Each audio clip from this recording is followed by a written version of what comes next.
Umorder nga ako ng 4 na manok, binuhusan ko ng gravy dahil unlimited yan. Humingi ako ng rice dahil unlimited din yan, nilagyan ko ng bawang at ng sibuyas, tapos binuhusan ko ng sabaw ng pares dahil unlimited din yan. Meron din kasamang soft drinks.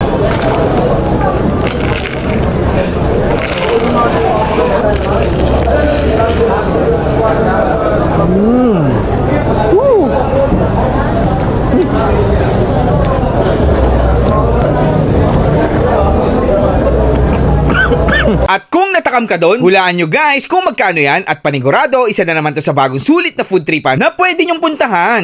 Parang uulan na. Magpares tayo. Gusto ko chicken eh. Hindi, mas masarap yung pares. Kasi Hindi. umuulan no? Hindi. Pwede yan bro. Sa Mr. Pares, meron ng chicken tsaka pares. Ganon? Oo, may bago sila. Mr. Chick Boy. Ano ba naantay natin? Try Tara, na natin. ano? Sakto pa ulan na. Tara. Ulan na, ulan na. At sa halagang 100